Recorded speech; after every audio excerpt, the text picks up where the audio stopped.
And good morning, one and all. Welcome to it, the Chris Salcedo Show. Hour 2 already underway. Coming up at the bottom of the hour, Eric Trump making the closing argument for the Republicans, his father's policies in particular. So we'll hear from him. But right off the top, I'm going to try something a little different. I was approached by the producer of this gentleman's show, and I found the idea intriguing. Sooner or later, this country's going to figure out how to talk to each other again. Maybe David Pakman and I can get this going. He's the creator and the host of the nationally syndicated program, The David Pakman Show. His program airs on Free Speech TV, 200 TV radio stations around the country, and the show's on YouTube as well. Over 350 million views and 500,000 subscribers. Mr. Pakman, welcome to the Chris Salcedo Show.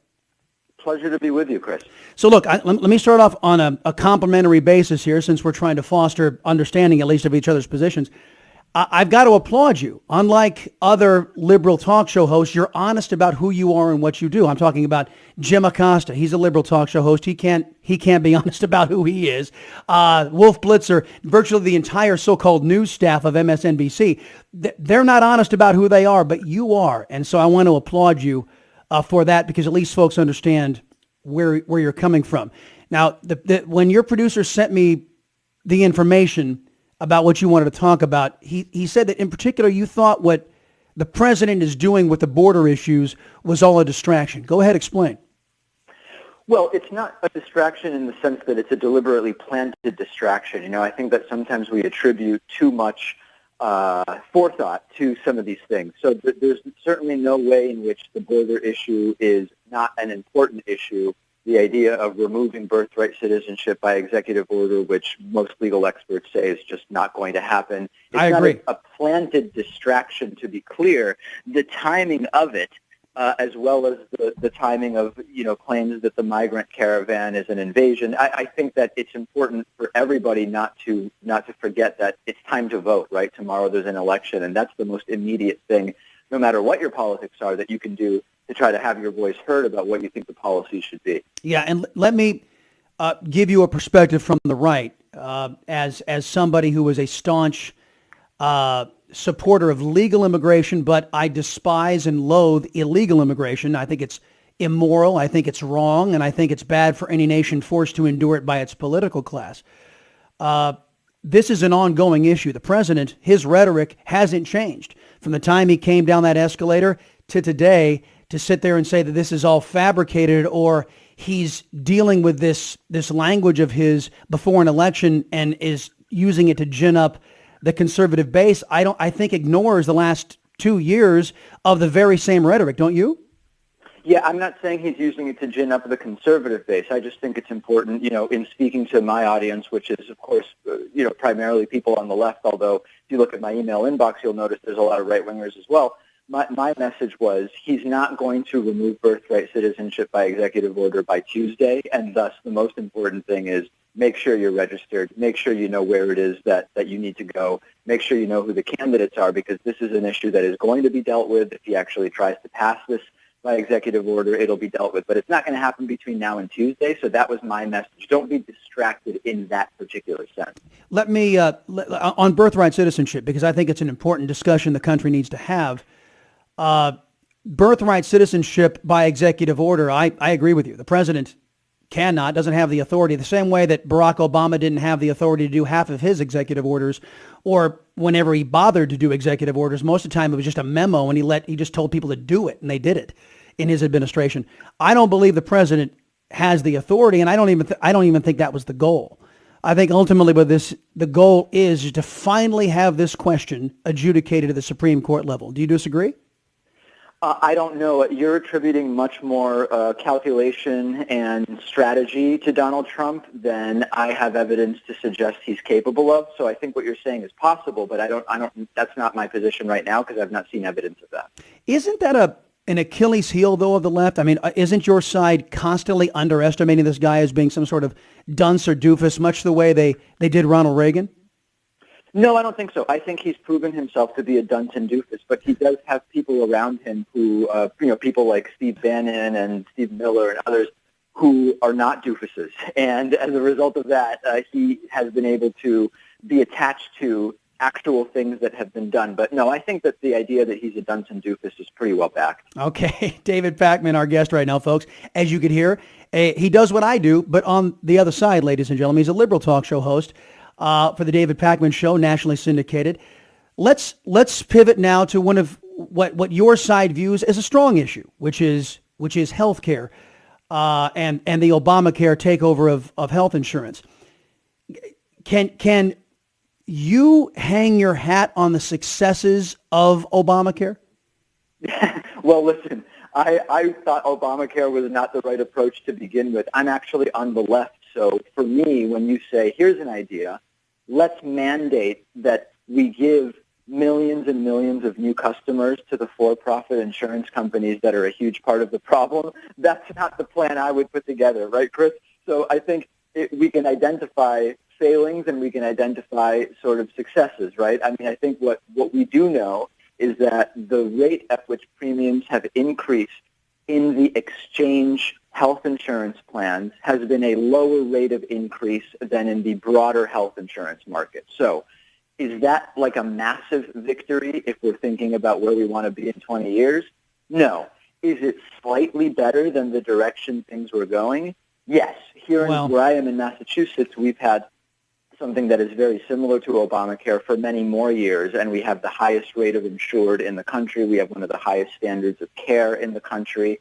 And I think that it's always sort of like, well, compared to what? And compared to doing nothing at all, I think it's better. Is this the ideal thing I would propose? No, it's not. Yeah, and according to USA Today, you guys may have more insured, but your wait times have exploded as well because of Romney Care, which, of course, I objected to, and I think you and I might have just found some common ground. I call them the traitorous insurance companies because they conspired with the Obama administration to screw the American people, which is exactly what they did.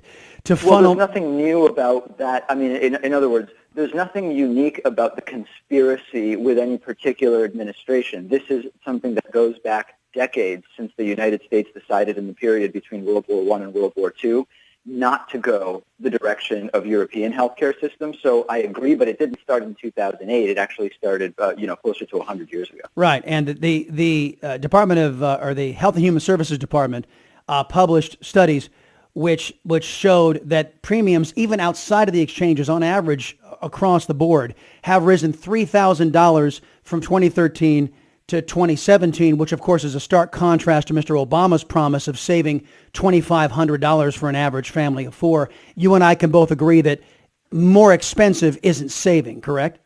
More expensive isn't saving, but you're sort of playing fast and loose with the numbers because it's very easy to just say, hey, premiums went up and therefore everything that was said was a lie. And to be clear, Chris, I am with you in criticizing the way that the system has continued to break down over the last 5 years, however many years you want to say.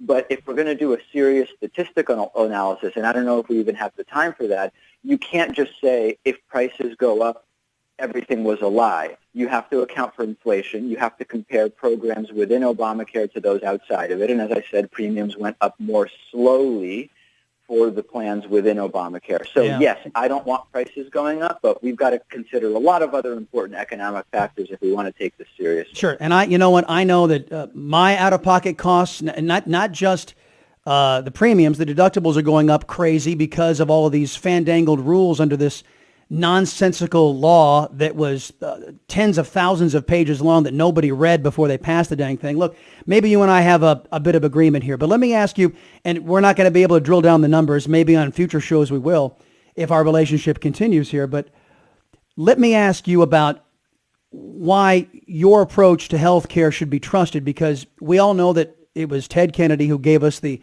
now failed HMO system. We now know it was Barack Obama who gave us this, whatever you can call Obamacare. I don't think it's achieved any of the promises that it made. And then now your side is saying, well, trust us again. This time we're going to get it right, and we're going to go with a complete government takeover of healthcare. Why should we continue to trust your side with arguably one of the most important life decisions an individual can make? Well, Chris, I mean, you're framing the question in a completely unfair way. So just to give you a couple of examples as to how you're doing that, number one, when you talk about my side and why should my view be trusted when Ted Kennedy did X and Barack Obama did Y? Right. I've never been a Democrat in my life. I was critical of the fact that the Obamacare proposal was a far too conservative proposal. So the idea that because Obamacare isn't what you want, a completely different approach that I might have is by default to be distrusted is logically fallacious, and I think. Well, wait a minute. Look. Wait a minute. Hold on. I understand the desire to separate yourself from Democrat brand. I haven't been a Republican in years. I'm a conservative. I'm so far above the Republican brand from my ideological perspective. It's not even funny. I'm sure you am I fair in calling you a liberal? I mean, at this point, I don't know what the difference is between liberal, progressive. You know, the term liberal now has kind of been taken over by the classical liberal movement. I don't know. I mean, what I can tell you is my position on healthcare is I think that a program that mandates that even more people get into for-profit insurance is bad. So what I would like to see is something like a Medicare for all proposal. Okay, so single payer. So, but again, there are a lot of folks on the Democrat side that share your point of view.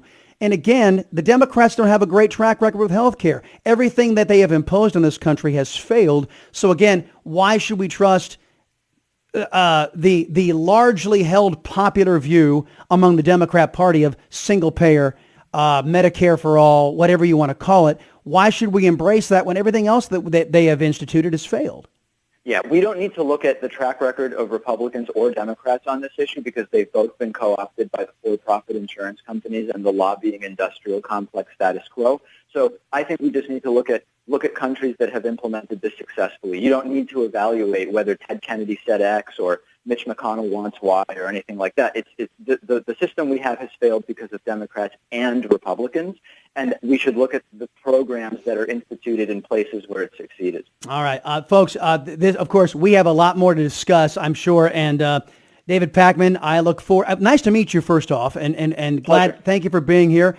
Nationally syndicated program, folks, the David Pakman Show, and you can just look it up on Google, and because I did, and you will find all of the various ways to listen to his program. Sir, I appreciate the time and the discussion.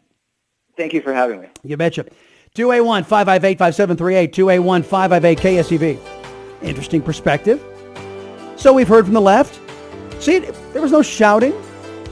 There was no name calling. It was a discussion of policies. How interesting. It can be accomplished, my friends. Back in a minute, the Chris Salcedo Show. Eric Trump, the bottom of the hour. Don't miss it on the Voice of Texas.